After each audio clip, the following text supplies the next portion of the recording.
नमस्कार बच्चों, आप सभी का स्वागत है मेरे चैनल आकाश मैथ्स क्लासेस में। और आज मैं कक्षा 8 के लिए लाया हूँ एक चर वाले रैखिक समीकरण, जो कि पार्ट दूसरा है और प्रश्नावली 2.2 का 14वां प्रश्न है। कि यहाँ पे पूछा गया है कि लक्ष्मी एक बैंक में खजांची है और उसके पास नकदी के रूप में 100 रुपये के, 50 रुपये के और 10 रुपये वाले नोट है, और उनकी संख्या में, जो कि खजांची का मतलब क्या होता है, कैशियर है, तो 2:3:5 का अनुपात है। और उनके पास उनका कुल मूल्य कितना है, 4 लाख। इकाई, दहाई, सैकड़ा, हजार, 10,000, लाख। 4 लाख रुपए है। उसके पास प्रत्येक प्रकार के कितने कितने नोट है, तो हमें यह ज्ञात करना है। तो पहले तो बच्चों, अगर आप मेरे चैनल पर नए हो तो मेरे चैनल को सब्सक्राइब करना मत भूलिएगा, और अपने दोस्तों परिवारों के सदस्यों के साथ भी शेयर करना मत भूलिएगा। तो चलिए बच्चों, पहले तो हम इसको हल करते हैं। तो यहाँ पे मानते हैं हम कि सभी प्रकार के नोटों की संख्या ज्ञात करनी है। तो हमारे पास यहाँ पे अनुपात दिया है, आप देख सकते हो हमारे पास रेशो दिया है। तो हम क्या करते हैं कि हल में क्या कर देंगे हम, कि माना नोटों की संख्या, ठीक है, माना नोट बराबर क्या हो गए, एक्स। ठीक। अब हमारे पास क्या दिया है, अनुपात दिया है। ठीक। तो यहाँ पे हमारे पास एक्स है, तो एक तो हमारे पास 100 के नोट है, ठीक है, 100 रुपये के, फिर है 50 रुपये के, और फिर है हमारे पास 10 रुपये के नोट। ठीक। और इनका अनुपात कितना दिया है, 2:3:5। ठीक है, इसलिए बता रहा हूँ क्योंकि यहाँ पे हमें 100, 50 और 10 के नोटों की कुल संख्या ज्ञात करनी है कि कितने कितने हैं। तो चलिए, आप ज़्यादा समय ना लेते हुए यहाँ पे क्या हो जाएगा कि हमारे पास, मैंने बोला माना नोट बराबर है एक्स, तो सभी नोट हो गए 2x, 3x और 5x। ठीक। तो यहाँ पे कितना हो जाएगा, सभी नोट बराबर कितने हो जाएंगे, सभी नोट बराबर हो जाएंगे 2x अनुपात 3x अनुपात 5x। ठीक है। और कुल नोट कितने हैं हमारे पास, 4 लाख के हैं। ठीक है। ठीक है बच्चों, कितने के हैं, हमारे पास है 4 लाख रुपए।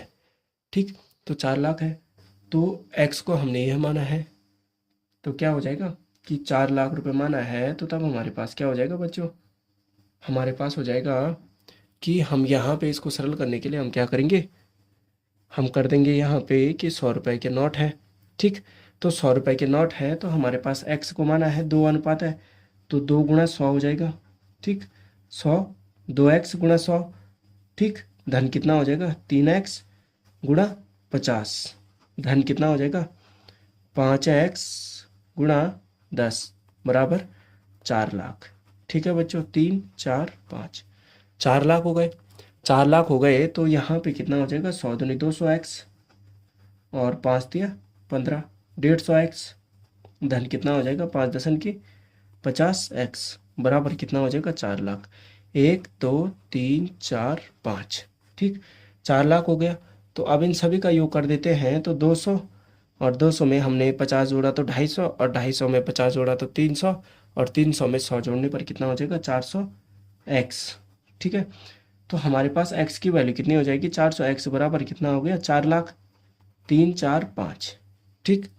तो x बराबर कितना हो जाएगा, 4 लाख 1, 2, 3, 4, 5 बटे 400। ठीक है बच्चों, तो 2 जीरो से हम 2 जीरो काट देंगे, 4 एकम 4, 4 दशम की 40। ठीक। तो कितना हो गया हमारे पास, 4 दशम की 40 है, 4 लाख की बात है, तो कितना हो जाएगा, 2 जीरो कटे, 4 एकम 4, और ये कितना हो गया, 1000 हो गया। ठीक। 1000 हो गया।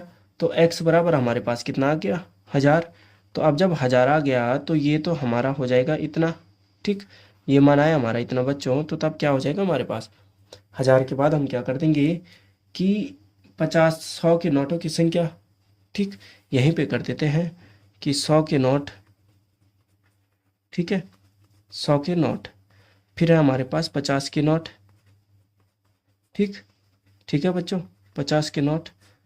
फिर किसके हैं, 100 के हो गए, 50 के हो गए, और 10 के नोट। ठीक है बच्चों, तो नोट हो गए, तो तब क्या हो जाएगा कि हमने माने थे 2x। ठीक। 2x माने थे तो x की वैल्यू कितनी आ गई, 1000 आ गई। तो 1000 आ गई तो हमारे पास कितने हो जाएंगे, 2000। ठीक है, 100 के नोटों की संख्या कितनी हो जाएगी, 2000। फिर वैसे 50 कितना था हमारे पास, कितना था, 3 × 50, तो 3 × 1000 हो जाएगा, तो कितना हो जाएगा, 3000। ठीक है, 3000 हो गए हमारे पास 50 के नोटों की संख्या। और वैसे ही 10 × 1000 हो जाएगा, तो कितना हो जाएगा, देखो 10 × 1000 है। ठीक, 10 × 1000 है। तो यहाँ पे हमारे पास x था 5, सॉरी 5 था, तो ये कितना आ जाएगा, 5000। चलिए कोई नहीं, 5000 हमारी वैल्यू आ जाएगी। x की जगह पे हमें कितना रख देना है, 1000 रख देना है। तो इस प्रकार हम यहाँ पे 100, 50 और 10 के नोटों की संख्या ज्ञात कर सकते हैं।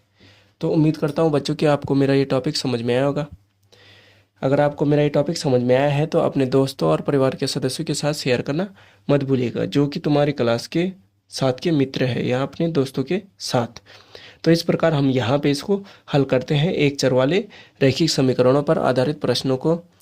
और उम्मीद करता हूँ आपको समझ में आया होगा। धन्यवाद बच्चों।